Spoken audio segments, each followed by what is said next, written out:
6 negara terkaya Arab bangun jalur kereta api di tengah gurun.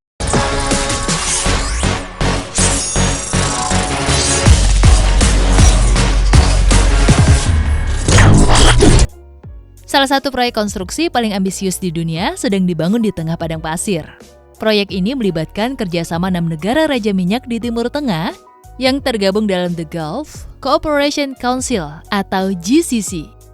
Keenam negara tersebut adalah Arab Saudi, Kuwait, Uni Emirat Arab, Qatar, Bahrain, dan Oman.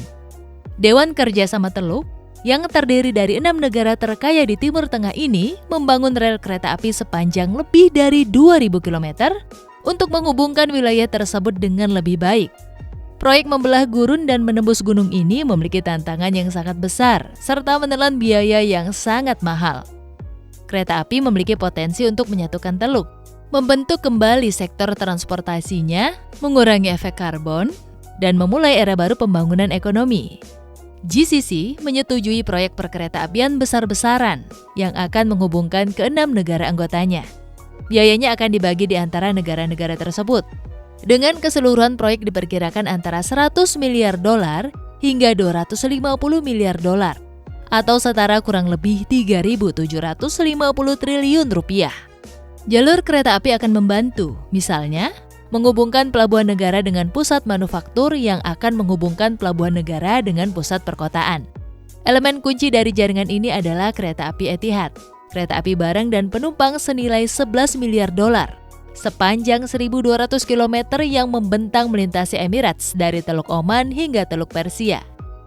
Jaringan rel nasional pertama Uni Emirat Arab sedang dibangun dalam 2 tahap. Tahap pertama selesai pada tahun 2016 dan membentang sepanjang 264 km dari daerah Habsan dan Sah di Abu Dhabi hingga Pelabuhan Ruwais. Daerah gurun adalah lingkungan kerja yang sangat sulit. Musim panas bisa menjadi sangat panas, sehingga beberapa lokasi konstruksi beroperasi pada malam hari. Saat suhu mendekati 30 derajat Celcius atau 86 derajat Fahrenheit. Pasir membuat sulit serta terkadang medan bergeser karena didominasi pasir gurun. Etihad belajar dari negara lain yang sebelumnya telah membangun di padang pasir, termasuk Cina, Arab Saudi, dan Mauritania. Negara-negara tersebut menemukan solusi seperti mengubah bukit pasir menjadi tanah liat selama bertahun-tahun, memantau bukit pasir yang bergeser, dan menanam dinding vegetasi untuk memblokir angin dan pasir. Pada tahap 1, Etihad Rail membangun 20 jembatan layang, 2 jembatan bawah, 10 jalan bawah tanah, dan 18 jalan bawah tanah yang lebih kecil untuk digunakan di masa mendatang. Perusahaan juga membangun 2 pabrik untuk memproduksi bantalan rel beton yang dibuat dari bahan baku lokal yang menjadi dasar rel. Setiap bantalan rel memiliki panjang 2,6 meter dan berat 340 kg. Mereka melekat pada rel utama dengan sistem pengencang dan digunakan untuk membantu menstabilkan lintasan dan memastikan kereta dapat melaju dengan lancar dengan kecepatan hingga 200 km per jam untuk kereta penumpang. Tapi rute pertama ini belum mengangkut penumpang. Sebaliknya, rute ini membawa hingga 22.000 ton butiran belerang di 110 gerbong setiap hari. Unsur tersebut diekstraksi dari ladang minyak di Abu Dhabi dan diproses untuk ekspor di Pelabuhan Ruwais, di mana ia digunakan untuk memproduksi segala sesuatu, mulai dari baterai hingga pupuk. Etihad Rail telah mengangkut lebih dari 30 juta ton belerang butiran untuk perusahaan minyak nasional Abu Dhabi pada pertengahan 2021. Etihad mengatakan satu perjalanan kereta api mengurangi emisi karbon dioksida sebesar 70 hingga 80% dibandingkan jika perjalanan itu dilakukan dengan truk. Itu signifikan untuk ekonomi dengan salah satu jejak karbon tertinggi di dunia. Efisiensi itu juga telah membantu Emirates menjadi pengekspor belerang terbesar di dunia, menghasilkan 679 juta dolar pada tahun 2019.